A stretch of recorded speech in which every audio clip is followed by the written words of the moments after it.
Live कर दिए। Hello hello hello hello, comment section on कीजिए। हेलो, सबको मेरा प्रणाम है, नमस्कार है। जैसा कि आप लोग देख ही रहे होंगे, 28 दिसंबर से सर डेट दे दिया गया है एनटीपीसी का। तो आप लोग मेरे ख्याल से एकदम तैयार हो जाइए। अब एनटीपीसी हर हाल में अब 28 दिसंबर को होना चाहिए। उम्मीद करते हैं कि आप लोग तैयार ही होंगे, और जितना ज्यादा से ज्यादा हो पाता है सर रिवीजन कीजिए। क्लास का टाइमिंग भी थोड़ा सा हम लोग इंक्रीज करेंगे ताकि आपका ज्यादा से ज्यादा काम हो पाए। लेकिन सर ये तो फिक्स था कि 15 तारीख के बाद कभी भी एग्जाम हो ही सकता है। तो आप लोग कितना तैयार हैं तो आप लोग देखिएगा सर। जितना ज्यादा से ज्यादा हम भी सर कोशिश करेंगे कि जो टाइम आपके पास है उसमें ज्यादा से ज्यादा हम आप तक पहुंच सकें और ज्यादा से ज्यादा सर हम आपका हेल्प कर सकें। लेकिन कंडीशन सप्लाई है सर कि आपको जी तोड़ मेहनत करना है। 28 दिन में जितना जान झोंक देना है झोंक देना है। 28 दिन है आपके पास सर, मात्र 28 डेज। ठीक है, आइए सर हम लोग अपना टाइम नहीं बिताते हुए सॉल्यूशन चैप्टर में चलते हैं और सॉल्यूशन चैप्टर को आज फिनिश ऑफ करते हैं। कहते हैं टिंडल प्रभाव नहीं, कोलाइड के लक्षण। हम लोगों ने पिछली क्लास में सर पढ़ा था कोलाइड के बारे में। अब आते हैं सर हम कोलाइड के लक्षण के बारे में। अगर हम कोलाइड के लक्षण, एग्जाम सर होने के बहुत ज्यादा चांसेस हैं, एग्जाम होगा 28 दिसंबर से। कहता है कोलाइड के लक्षण। अब कोलाइड के लक्षण क्या क्या हैं गौर फरमाइएगा। कोलाइड समांगी दिखाई देता है परंतु वास्तव में यह विषमांगी होता है। अगर हम कोलाइड की बात करें तो यह समांगी दिखाई देता है और वास्तव में यह विषमांगी होता है। जैसे दूध आपको दिखाई देगा समांगी, अगर आप दूध की बात कीजिएगा दिखाई देगा समांगी, लेकिन ये जो छोटे छोटे कण आप देख रहे हैं ये विषमांगी है। ये जो छोटे छोटे कण आप देख रहे हैं ये सर विषमांगी कर देते हैं दूध को। तो कहता है, आपको क्वेश्चन पूछता है कभी कभी कोलाइड क्या है, समांगी की विषमांगी, तो कहेंगे सर ये विषमांगी विलयन है क्योंकि इसमें छोटे छोटे कण होते हैं। कोलाइड से गुजरते हुए प्रकाश किरण पुंज का प्रकीर्णन हो जाता है। जैसे सर आप अगर नेक्स्ट में इसमें आप देखिएगा तो अगर मान लीजिए ये सॉल्यूशन है, ये मिक्सचर ऑफ मिल्क है, ये कोई सॉल्यूशन है और ये दूध है। दूध बोले तो क्या है, ये कोलाइड है। दूध बोले तो क्या है, कोलाइड है। सर एग्जाम होगा, एग्जाम हर हाल में होगा, कोई उपाय नहीं है, इसलिए तैयार हो जाइए। सर एक है कोलाइड के प्रमुख गुण है जिसमें पहला है टिंडल प्रभाव। टिंडल प्रभाव क्या कहता है कि जैसे यहां से आप लाइट जलाते हैं तो लाइट देखिए नॉर्मल सॉल्यूशन को पार कर जाता है, लेकिन जो ये कोलाइड सॉल्यूशन है इसको पार नहीं कर पाता। यहां पर इसका क्षय हो जाता है, इसको ये पार नहीं कर पाता है। फिर से समझिएगा, हम अगर कहें कि ये मान लो सॉल्यूशन है और इससे प्रकाश जा रहा है, तो प्रकाश जाएगा तो ये इसको पार नहीं कर पाता है। नॉर्मल सॉल्यूशन को पार कर लेता है, लेकिन कोलाइड सॉल्यूशन जो दूध है इसको पार नहीं कर पाता। इसी को टिंडल प्रभाव कहते हैं। प्रकाश का क्षय हो जाना कोलाइड विलयन से टिंडल प्रभाव कहलाता है। आप कहिएगा नहीं समझे सर, एक बार हम फिर समझाते हैं। ये अगर मान लीजिए आपका प्रकाश है और ये गया, इस सॉल्यूशन को पार कर गया, लेकिन ये जो कोलाइड सॉल्यूशन है ये इसको पार नहीं कर पाता है, कोलाइड सॉल्यूशन को पार नहीं कर पाता है। तो कहते हैं सर कि इसी को पार नहीं कर पाता अर्थात क्षय हो जाता है, अर्थात नाश हो जाता है। तो कहता क्या है गौर फरमाइएगा, टिंडल प्रभाव, जब प्रकाश के किरण पुंज को अंधेरे कमरे में कोलाइड विलयन से गुजारते हैं, किससे गुजारते हैं सर, कोलाइड विलयन से गुजार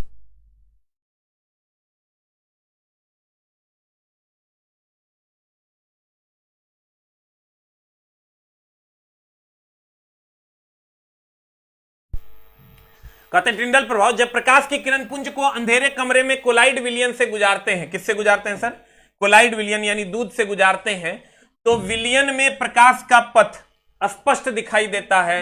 इस प्रभाव को टिंडल प्रभाव कहते हैं। टिंडल प्रभाव का कारण यह है कि कोलाइड के कण प्रकाश की किरणों का प्रकीर्णित कर देते हैं। प्रकीर्णित करना मतलब होता है क्षय कर देना। टिंडल प्रभाव बोले तो प्रकाश के किरणों को प्रकीर्णित कर देते हैं अर्थात क्षय कर देते हैं। क्षय कर देते हैं मतलब नाश करते हैं। रे अब देखो होता क्या है, जैसे तुम अंधेरे कमरे में जो वेंटिलेटर लगा होता है उसमें देखना धूलकण चमकते रहते हैं, प्रोजेक्टर का लाइट पे देखना धूलकण चमकते रहते हैं। क्या है, प्रकीर्णन ही तो है, ये प्रकाश का क्षय ही तो है। कहता है कि सूर्य की किरणें अंधेरे कमरे में किसी छिद्र से होकर आती है, जैसे वेंटिलेटर वगैरह से किरणों के पथ में उपस्थित धूल के कण दिखाई देते हैं। सिनेमा हॉल में जब प्रोजेक्टर द्वारा स्क्रीन पर प्रकाश डाला जाता है तो प्रकाश के पथ में उपस्थित धूल के कणों के कारण प्रकाश का पथ दीप्तमान हो जाता है। दीप्तमान हो जाता है मतलब चमकने लगता है। तुम देखना, ये जो प्रोजेक्टर वगैरह में यहां धूलकण रहता है तो चमकते रहता है, वेंटिलेटर में देखना ये धूलकण रहता है चमकते रहता है, क्योंकि ये प्रकाश को रोकता है, प्रकाश का क्षय करता है। इसी को हम टिंडल प्रभाव कहते हैं। टिंडल प्रभाव का क्वेश्चन क्या पूछेगा तुमको? टिंडल प्रभाव का जो क्वेश्चन पूछेगा हम फिर से बता देते हैं मामला क्या है टिंडल प्रभाव का। अगर हम टिंडल प्रभाव की बात करें, अगर हम टिंडल प्रभाव की बात करें, टिंडल प्रभाव की बात करें तो टिंडल प्रभाव मतलब प्रकाश का प्रकीर्णन, प्रकाश का प्रकीर्णन। प्रकीर्णन बोले तो प्रकाश का क्षय। और ये कहां कहां तुमको दिखाई देता है? प्रोजेक्टर पे जो सर धूलकण आता है उसके लाइट के मार्ग में तो प्रकाश का क्षय होता है। वेंटिलेटर से जो प्रकाश आता है वहां प्रकाश का क्षय होता है, इसी को सर हम प्रकाश का क्षय कहते हैं। तो कहता है टिंडल प्रभाव बोले तो प्रकाश का प्रकीर्णन या प्रकाश का क्या? क्षय। अब ध्यान दीजिएगा सर, कहते हैं अगला स्कंदन। स्कंदन क्या होता है? स्कंदन का मतलब होता है जमना। स्कंदन का मतलब क्या होता है? ध्यान दीजिएगा, अगर हम कोलाइड विलियन में से, कोलाइड विलियन बोले तो दूध, ये दूध है, इसमें जो मोटा मोटा अवक्षेप है, अवक्षेप जो इसमें मिलता नहीं है, उसको अगर हम अलग कर देते हैं तो इसको हम सर स्कंदन कहते हैं। कहता है कोगुलेशन, कोलाइडी विलियन में से कोलाइडी कणों को के अवक्षेपण की क्रिया को स्कंदन कहते हैं। कट जाने पर जब खून तुम्हारा जमा हो जाता है तो क्या होता है?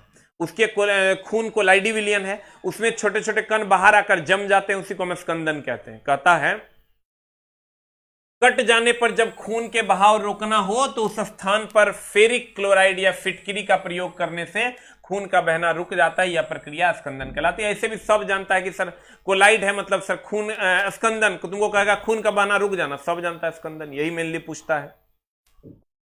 उसके बाद हम आते हैं सर विलियन की क्षमता पर। विलियन की क्षमता, जिसमें पहला है नॉर्मलता या निर्मलता कहते हैं इसको, नॉर्मलता मेनली कहते हैं इसको, एन से डिनोट करते हैं। किसी विलियन में घुले हुए विलियन के ग्राम तुल्यांक की संख्या को नॉर्मलता कहते हैं। कितना विलेय जो है, विलेय पता है, किसी विलियन में घुले विलेय के ग्राम तुल्यांक की संख्या को नॉर्मलता कहते हैं। जो विलेय का ग्राम घुला हुआ है उसी को नॉर्मलता कहते हैं। कुछ खास नहीं, कभी नहीं पूछता है। इसे एन से सूचित करते हैं, इसलिए n is equal to W by B गुना 1000 बटे ई। डायरेक्ट ई फॉर्मूला है। ई विलियन का अनुभार, विलेय का अनुभार है बटा धनात्मक आयन की संख्या, W विलेय का भार है, V विलियन का आयतन है, E ग्राम इक्विवेलेंस है। बट ये सब पूछता नहीं है, इसलिए किताब है इसलिए चला देना पड़ा, बट ये सब पूछता नहीं। मोलरता भी नहीं पूछता। इसके बाद वाला जो टॉपिक है ये सबसे ज्यादा पूछता है। किसी विलियन में घुले हुए विलेय के ग्राम मोलों की संख्या को मोलरता कहते हैं। मोलरता को m से सूचित करते हैं। फॉर्मूला W बाई भी इंटू 1000 बटा m होता है। W विलेय का भार है, V विलियन का आयतन है और m विलेय का अनुभार है। बट ये पूछता नहीं है ये सब, इसलिए तुमको टेंशन लेने की जरूरत नहीं है। मोलरता क्या है? किसी विलायक में घुले हुए विलेय के ग्राम अणुओं की संख्या को मोलरता कहते हैं। इसे m से सूचित करते हैं। m का फॉर्मूला होता है a by B into 1000 by m। a विलेय का भार है, b विलायक का भार है, m विलेय का अनुभार है। इसी तरीके से अगर 500 ml क्यूब विलियन में 120 ग्राम NaOH को घुलाया जाता है तो विलियन की नॉर्मलता क्या करें? सर सबका वैल्यू दिया हुआ है, ये 120 तुमको दिया हुआ है, ये 500 दिया हुआ है, 1000। अब बट्टा ये हो जाएगा 40। सोडियम का जो अनुभार निकालोगे तो ये हो जाएगा 23 16 23 6 29 10 39 41, तो उससे भाग दे दोगे आ जाएगा 6। बट इसको सर पढ़ने की जरूरत नहीं है, तुमको नहीं पूछेगा। सबसे ज्यादा इंपॉर्टेंट टॉपिक है ये, इस पर बहुत सारा सवाल पूछा गया है। हम इसको अच्छे से समझाते हैं, ध्यान से समझने की कोशिश करना, एकदम आराम से। कहता है द्रव्यमान के आधार पर सांद्रता, एकदम वेरी वेरी इंपॉर्टेंट। द्रव्यमान के आधार पर सांद्रता प्रतिशत में, द्रव्यमान के आधार पर सांद्रता प्रतिशत में। तो सर इसका द्रव्यमान के आधार पर सांद्रता जो प्रतिशत में होता है वो क्या होता है और कैसे इसको हम निकालते हैं, ध्यान दीजिएगा।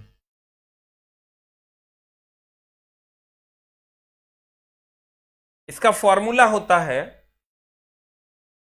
विलेय का द्रव्यमान बटे विलयन का द्रव्यमान गुना 100। ध्यान दीजिएगा, इस सबसे ज्यादा पूछा है इस बार एनटीपीसी और ग्रुप डी में पिछले बार, और इस बार भी पूछे जाने की संभावना है। पर क्वेश्चन तुमको क्या देगा, द्रव्यमान के आधार पर सांद्रता अगर निकालना है प्रतिशत में, तो फॉर्मूला होता है विलेय की सांद्रता बटे विलयन की सांद्रता गुना 100। विलेय की सांद्रता बटे विलयन की सांद्रता गुना 100। अब विलेय की सांद्रता को अगर हम वैसे ही छोड़ देते हैं, विलेय का द्रव्यमान या सांद्रता जो कह दो, द्रव्यमान बटे विलयन को हम लिख सकते हैं विलेय प्लस विलायक। Solution is equal to solvent plus solute.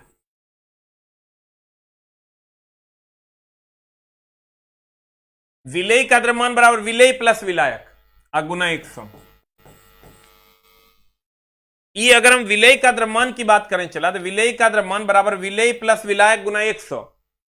अब विलेय का द्रव्यमान तुमको दिया हुआ रहेगा, विलेय बोले तो चीनी, अब बटा चीनी प्लस पानी गुना 100। लेकिन सर इतना तुमको याद नहीं रहेगा, तुम क्या करना, जितना भी क्वेश्चन इसमें दिया गया है, इसमें सवाल कैसे बनाना हम बताते हैं। छोटका अब बटा बड़का प्लस छोटका गुना 100। जो भी क्वेश्चन में वैल्यू दिया हुआ रहेगा, छोटका बटा छोटका प्लस बड़का गुना 100, छोटका बटा छोटका प्लस बड़का गुना 100 कर देना, तुम्हारा आंसर आ जाएगा। जो भी छोटा वाला वैल्यू होगा उसको ऊपर रखना, बटा छोटा वाला वैल्यू प्लस बड़ा वाला वैल्यू गुना 100। नहीं समझा, छोटा वाला वैल्यू को ऊपर रखना, अब बटा छोटा प्लस बड़ा गुना 100। अब तुमको अगर क्वेश्चन बना के दिखा दीजिए सर, हम बना के दिखा देते हैं। द्रव्यमान प्रतिशत के आधार पर सांद्रता, विलेय का द्रव्यमान बटा विलयन का कुल द्रव्यमान, या इसी को तुम लिख सकता है यहां विलेय हो जाएगा, विलेय बटा विलायक प्लस विलेय गुना 100। अब ये सब लेकिन याद रखने की कोई जरूरत नहीं, तुमको सवाल बनाना है, देखो कैसे बन जाएगा।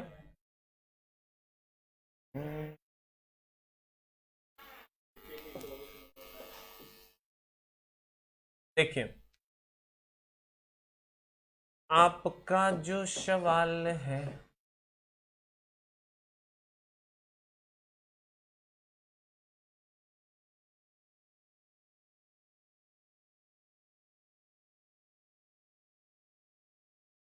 आपका जो सवाल आएगा, देखिए आपका जो सवाल आएगा, अगर आपके पास कॉपी बुक है तो इसका पेज नंबर निकालिएगा सर। केमिस्ट्री में पेज नंबर 47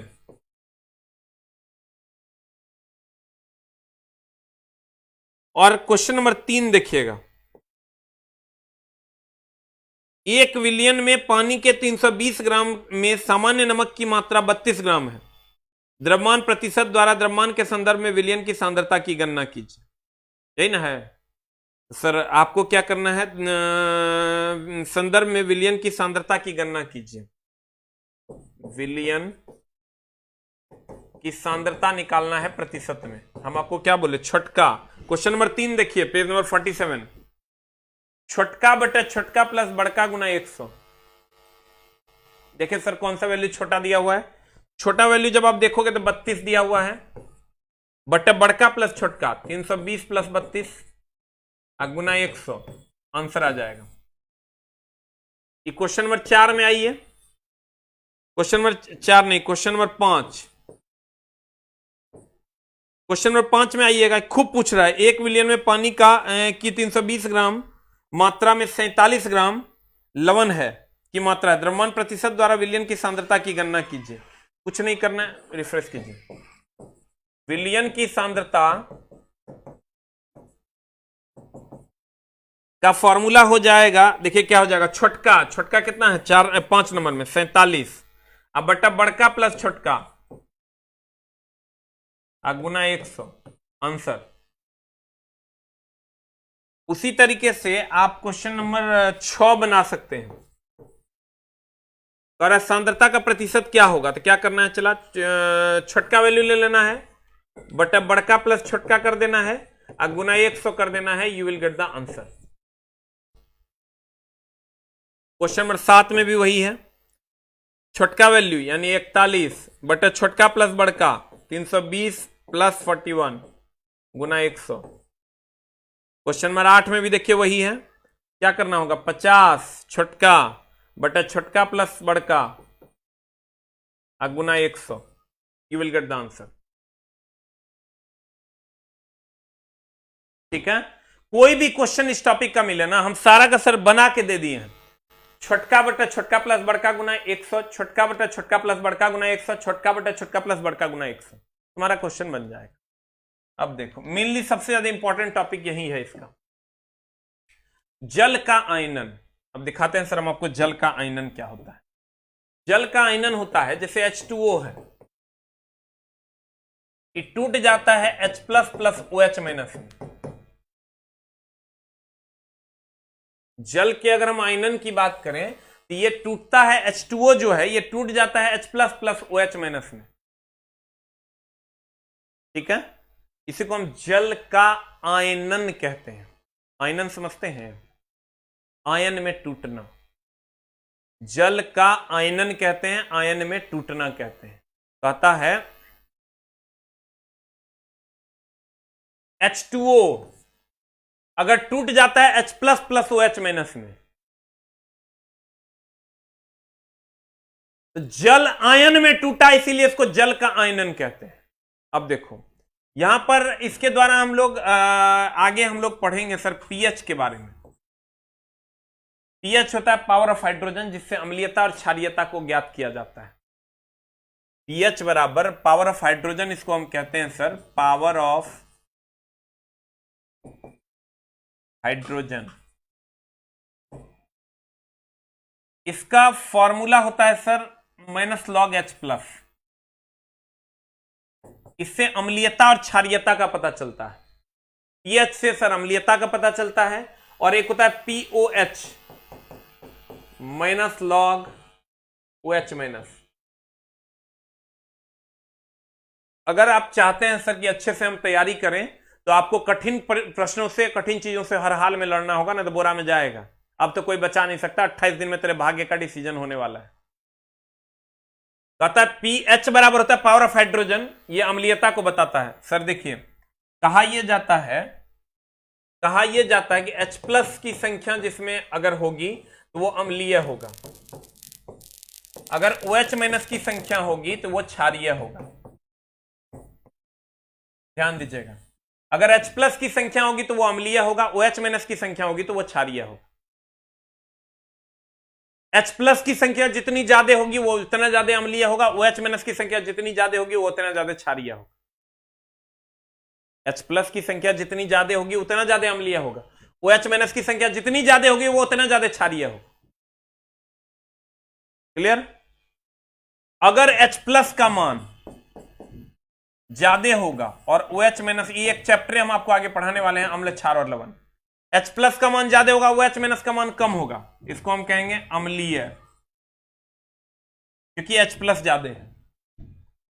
और अगर H प्लस का मान कम है और OH माइनस का मान ज्यादा है, इसको हम कहेंगे क्षारीय। देखो OH माइनस होगा क्षारीय, और अगर दोनों बराबर है इसको हम कहेंगे उदासीन। इसको हम क्या कहेंगे? उदासीन। H प्लस ज्यादा है, OH माइनस कम है, अम्लीय है। H प्लस कम है, OH माइनस ज्यादा है, क्षारीय है। H प्लस और OH माइनस दोनों बराबर है, उदासीन। क्लियर? अब देखिएगा सर, अगर हमको pH निकालना है, pH सर किसी भी चीज की अम्लीयता को बताता है, pH का मान अम्लीयता को बताता है। आज के शाम के टेस्ट में भी सर आपको सारे क्वेश्चंस मिलेंगे, इसके भी। पीओएच क्षारीयता को बताता है। अभी सर अभी से एग्जाम तक हम सारा टेस्ट को इस कदर शेड्यूल कर रहे हैं सर कि लगभग पूरा चीज तुम्हारा साइंस का रिवाइज हो जाए। हम अभी से एग्जाम तक वो सारे टफ क्वेश्चन को शेड्यूल कर देंगे सर, जिससे तुम्हारा सारा का सारा क्वेश्चन रिवाइज हो जाएगा। एकदम टेंशन लेने की जरूरत नहीं। एनटीपीसी एग्जाम डेट होगा सर 28 दिसंबर। पीएच अम्लीयता को बताता है, पीओएच क्षारीयता को बताता है। तो पीएच बराबर होगा minus log H plus pOH बराबर होगा minus log O H minus. Log solve करने आता है ना। अब देखो H प्लस नहीं आता है, सीखो। अब आप कहिया सीखेगा। इंटू ओ एच माइनस बराबर होता है 10 टू द पावर माइनस 14 और pH plus pOH is equal to होता है 14। H plus into O H minus is equal to 10 to the power minus 14। PH plus pOH बराबर 14। ध्यान देना, H plus into O H minus is equal to 10 to the power minus 14। PH plus pOH बराबर 14। Clear? H plus into O H minus बराबर 10 to the power minus 14। PH plus pOH बराबर 14। ये चार formula अगर तुमको याद है तो इसका सवाल बनेगा, नहीं तो सवाल नहीं बनेगा। एक pH is equal to minus log H plus, हम यही याद करवा देते हैं, तुमको टेंशन लेने की जरूरत नहीं है कि कैसे याद होगा। PH is equal to minus log H plus pOH बराबर minus log O H minus. H plus into H minus बराबर 10 to the power minus 14। PH plus pOH बराबर 14। ये फॉर्मूला है। अब देखो एनटीपीसी का एग्जाम का डेट मतलब की चाहता है नहीं हो इस साल। डेट दे दिया तो यो समस्या है, नहीं दे रहा था तो यो समस्या है। कहता है जल का आयनन H2O बराबर H plus into OH minus plus OH minus, ये टूट गया, इसी को हम जल का आयनन कहते हैं। कंसंट्रेशन सांद्रता कहते हैं इसको। H plus into OH minus बराबर फॉर्मूला होता है 10 टू द पावर माइनस 14। यहां से अगर सिर्फ H प्लस का मान निकालोगे तो ये हो जाएगा 10 टू द पावर माइनस 14 बटा OH माइनस, और सिर्फ OH माइनस का अगर वैल्यू निकालोगे 10 टू द पावर माइनस 14 बटा H प्लस। ये फॉर्मूला है, इसी से ये निकला है, इसी से ये निकला है। अगला अब कहता है 1 विलियन का OH माइनस का सांद्रण इतना है तो H प्लस का क्या होगा। तो हम सर फॉर्मूला अभी तुमको पढ़ाए हैं क्या, हम बोले इतने फॉर्मूला याद रखना। कथी कथी? H plus into OH minus is equal to 10 to the power minus 14। एक फॉर्मूला याद रखेगा pH plus pOH is equal to 14, और एक फॉर्मूला है पीएच बराबर माइनस लॉग एच प्लस, एक फॉर्मूला है पीओएच बराबर माइनस लॉग OH माइनस। कहता है 1 विलियन के OH माइनस की सांद्रता इतनी है तो H प्लस क्या होगी। तो सर तुमको सीधा फॉर्मूला की लगा देना है। बताओ कौन फॉर्मूला लगा दें कि तुम्हारा काम हो जाएगा। OH माइनस दिया हुआ H प्लस मांग रहा था, ये फॉर्मूला लगा दूं। हम लगा देंगे H plus into OH minus is equal to 10 to the power minus 14। हमको OH माइनस का सांद्रण दे दिया 10 to the power minus 3। OH minus लिख दिए 10 to the power minus 3। H plus बराबर 10 to the power minus 14। H plus is equal to कितना हो जाएगा बता, 10 टू द पावर माइनस 14 अब बटे 10 टू द पावर माइनस 3। इस साइड चला जाएगा भाग में, ऊपर चल जाएगा 10 to the power minus 11 is the answer. होगा रे, ये रिफ्रेश कीजिए। द नेक्स्ट अगला क्वेश्चन देखो। कहता है किसी भी विलियन का पीएच मान H प्लस से ज्ञात किया जाता है। कैसे? हम थोड़ा फॉर्मूला बताएं। पीएच इज इक्वल टू होता है formula minus log H plus, pOH बराबर minus log OH minus. H plus क्या बताता है? H प्लस किसी भी चीज की अम्लीयता को बताता है। H प्लस अम्लीयता को बताता है। OH माइनस क्षारीयता को बताता है। OH माइनस की अगर हम बात करें क्षारीयता को बताता है। H प्लस किसको बताता है? अम्लीयता को। OH माइनस किसको बताता है? क्षारीयता को। अब ध्यान देना चला, एक फॉर्मूला होता है पीएच बराबर minus log H plus pOH बराबर minus log OH minus pH plus pOH बराबर 14। हम तुमको बार बार कहते हैं देखो फॉर्मूला तीन इतने हैं। पीएच बराबर minus log H plus pOH बराबर minus log OH minus. H plus pH अम्लीयता को बताता है, पीओएच क्षारीयता को बताता है। तीसरा formula H plus into H minus बराबर 10 माइनस 14, पीएच प्लस पीएच बराबर 14। तुमको ये सोचना होगा कि फॉर्मूला कौन सा लगाना है। अब ध्यान देना, कहते हैं log 10 का वैल्यू होता है 1। लॉग, अगर सर ध्यान दीजिएगा, लॉग अगर आप पढ़े होंगे m to the power n बराबर होता है n log m, यानी अगर log 10 टू द पावर 5 होगा तो ये हो जाएगा 5 log 10। अगर 10 टू द पावर 5 होगा ना तो ये 5 log 10 कहलाएगा। और log 10 टू द बेस 10 1 होता है, अगर log आप पढ़े होंगे तो log 10 टू द बेस 10 1 होता है। log 10 टू 5 है तो ये 5 log 10 होता है। log 10 1 हो गया तो 5 इंटू 1 बराबर 5। अब कहिएगा सर इसका सवाल कैसे देगा, तो आपको ध्यान में रखना होगा कि अगर दोनों बराबर है, H प्लस और OH माइनस बराबर, तो ये उदासीन हो जाएगा। एग्जाम होगा H प्लस का मान अगर ज्यादा है, OH माइनस कम है, यानी H प्लस ज्यादा है तो क्या हो जाएगा, अम्लीय। और अगर OH माइनस ज्यादा है तो क्या हो जाएगा, क्षारीय। हमने कहा था कि H प्लस किसको बताता है, H प्लस अम्लीयता को बताता है। OH माइनस किसको बताता है, ये क्षारीयता को बताता है।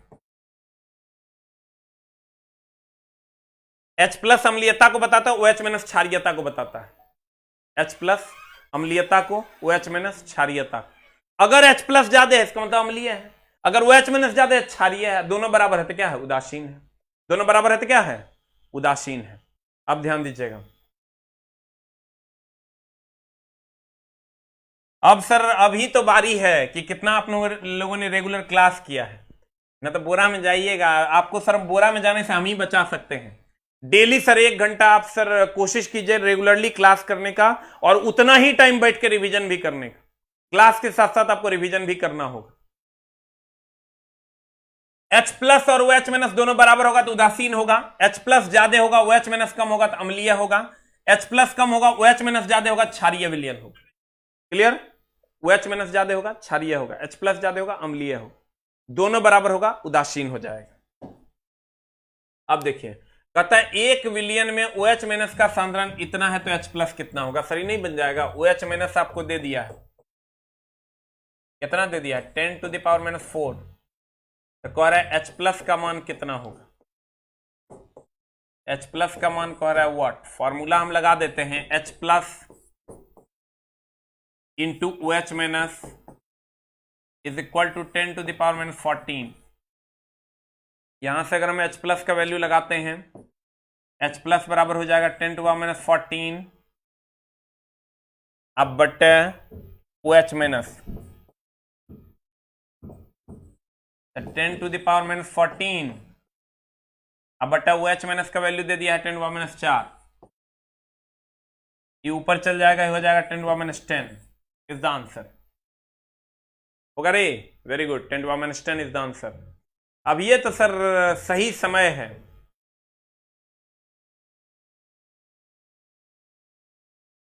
हाँ, सब एग्जाम तो यही 3 महीना में तो सब काम हो जाना, या तो जिंदगी न तो मौत। OH माइनस का सांद्रण इतना है तो पीएच का मान कितना होगा। देखो तुमको OH माइनस दे दिया है 10 to the power minus 4, pH मांग रहा है। तो पीएच के लिए तो तोरा चला फॉर्मूला याद करना है, तोरा पीएच बराबर minus log H plus. PH बराबर फॉर्मूला तुम्हारा होता है minus log H plus, minus log H plus. लेकिन इसके लिए H प्लस चाहिए, तो H प्लस चाहिए तो फॉर्मूला लगा देते हैं H plus into OH minus is equal to 10 power minus 14। यहां से हम H प्लस निकाल लेते हैं, ये हो जाएगा 10 पावर माइनस 14 अब बटा OH माइनस, इसको कर देंगे 10 पावर माइनस 14 अब बटा OH माइनस का वैल्यू कितना हो जाएगा बता, 10 टू पावर माइनस 4। ये हो जाएगा, ऊपर जाएगा 10 पावर माइनस 10 हो जाएगा 10 टू द पावर माइनस 10। अब पीएच निकाल लो, pH is equal to minus log H plus. अब चला बता कितना हो जाएगा, माइनस लॉग एच प्लस कितना हो जाएगा 10 टू द पावर -10, पीछे आ जाएगा ये 10 हुआ -10 पीछे आ जाएगा, -10 log 10, जगह log पढ़ल होगा ओकरे बुझाएगा ना तो बोरा में जाएगा।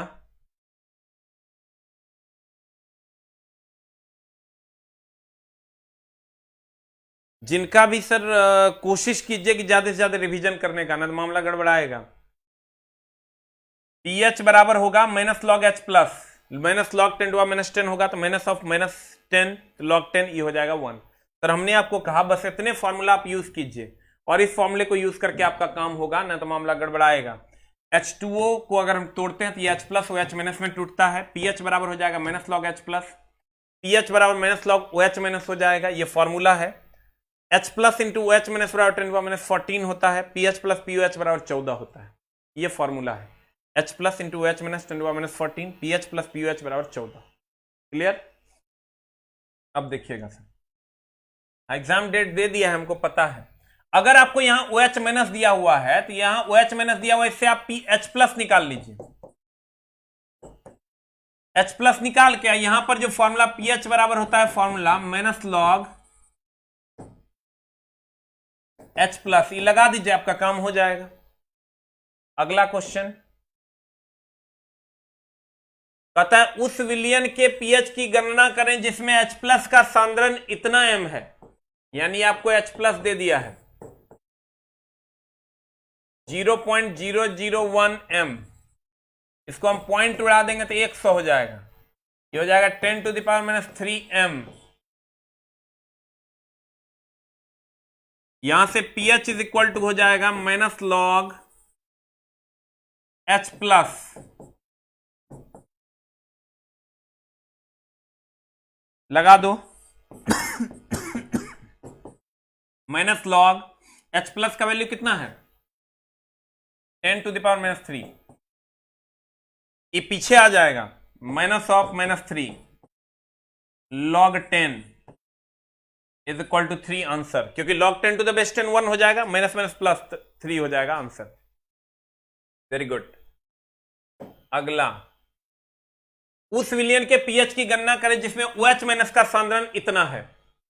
सर फिर वही बात हो गया, इस टाइप का सवाल अभी हम बताए थे। OH माइनस तुमको दे दिया है 10 टू द पावर -4, तुमको पीएच निकालना है। पीएच बराबर फॉर्मूला होता है -log H प्लस,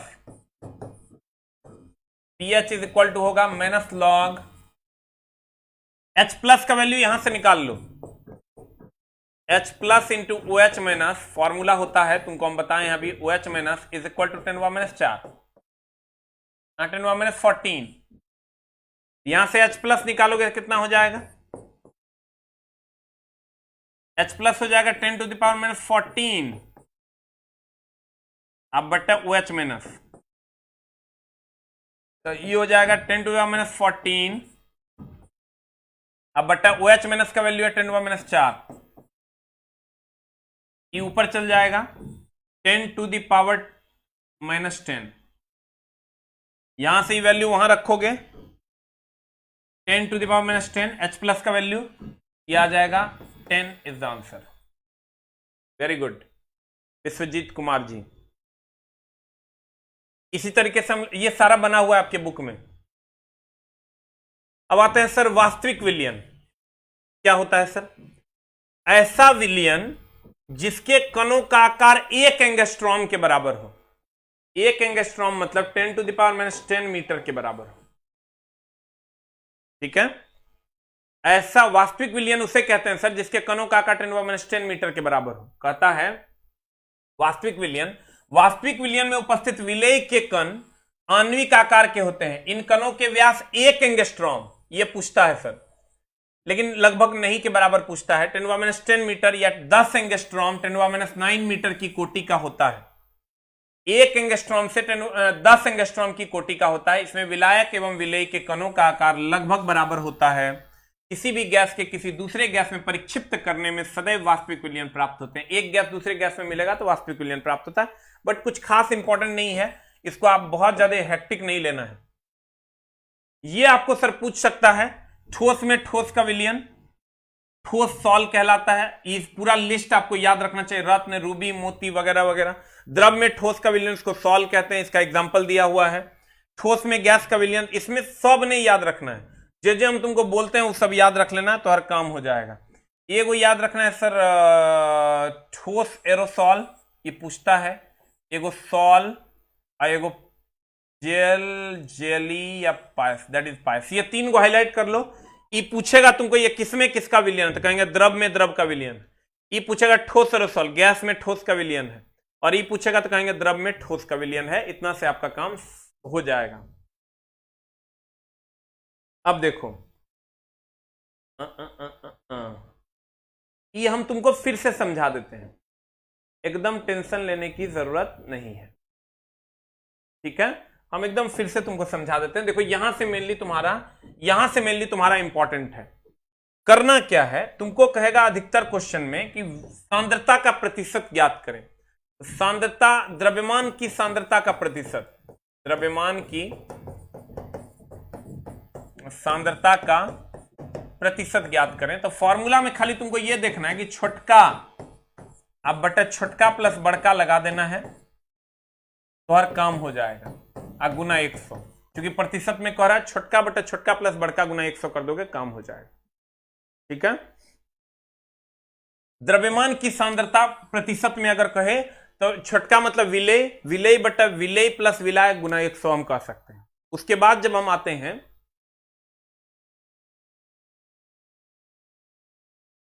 देखिए, हम सर जितना भी टफ क्वेश्चन है बुक का वो सारा हम सॉल्यूशन करवा रहे हैं शाम में 7:30 बजे। अभी से एग्जाम तक भी करोगे ना तो 600 क्वेश्चन का सॉल्यूशन होगा, 550 तो कम से कम। अगर 28 तारीख को भी एग्जाम होगा तो मेरे बुक का ही सारा टफ क्वेश्चन जा रहा है। 550 क्वेश्चन का सॉल्यूशन अभी भी करवा रहे हैं, डेली 7:30 बजे शाम में यूट्यूब पे लाइव आते हैं। Free of cost question discussion आप कर सकते हैं सर, और मेरे ही बुक का सबसे टफेस्ट क्वेश्चन जो है उसको लेकर आ रहे हैं। तो आप सर दोनों काम आप यहां कीजिएगा तो कोर्स से नहीं पढ़ पाइए। आज भी शाम में 7:30 बजे आप आ सकते हैं सर। अब एक 27 दिन का एक बढ़िया सा पोर्टफोलियो बना के हम उस हिसाब से शेड्यूल करेंगे कि सारा चीज आपका रिवीजन हो जाए। आते हैं सर यहां श्रीकांत जी।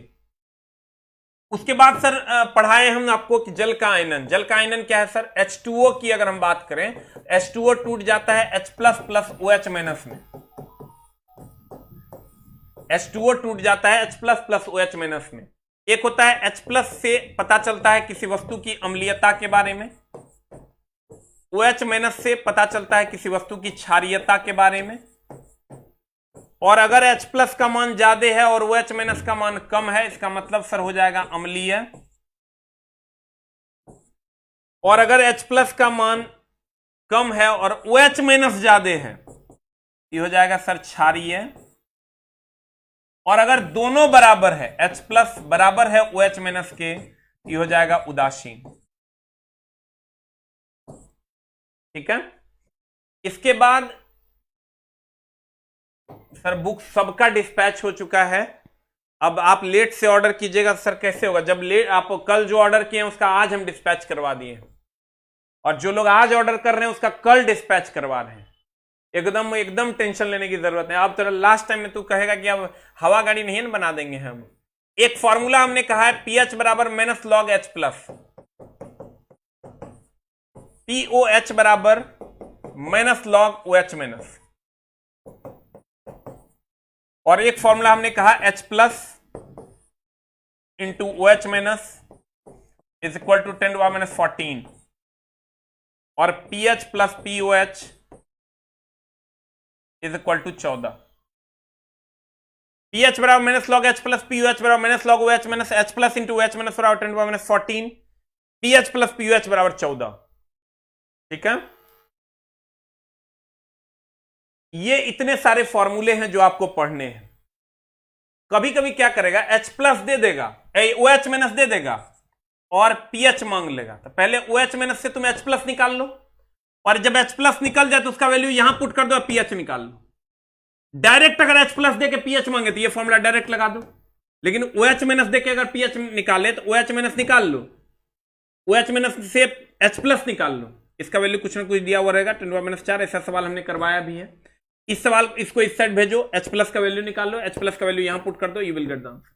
OH माइनस दिया हुआ है, PH मांग रहा है, ये फॉर्मूला डायरेक्ट लगाओ, OH माइनस दिया हुआ है, POH मांग रहा है, खट से लगाओ, फट से आंसर। क्लियर?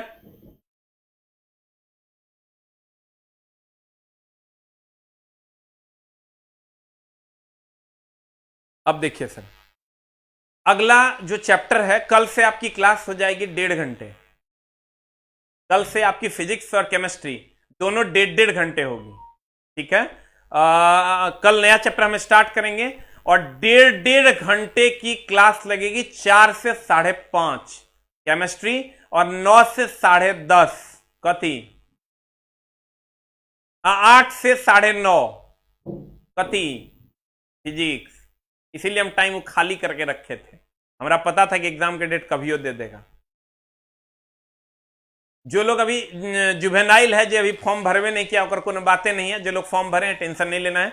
हम लोग 10 दिन अगर 1.5 घंटा करेंगे सर हमारा काम हो जाएगा, एकदम टेंशन लेना। 10 दिन पहले आपको सर, 1 सप्ताह पहले आपको हम सिलेबस कंप्लीट कर देंगे, एकदम टेंशन लेने की जरूरत नहीं। ठीक है, तो जो भी बच्चे हैं, कल से आपकी क्लास की जो मेरी टाइमिंग है, और मेरी टाइमिंग ही नहीं सर, वो बायोलॉजी की भी टाइमिंग को हम सर बढ़ाएंगे, और सारे सब्जेक्ट की टाइमिंग अब आपकी आधे घंटे बढ़ेगी।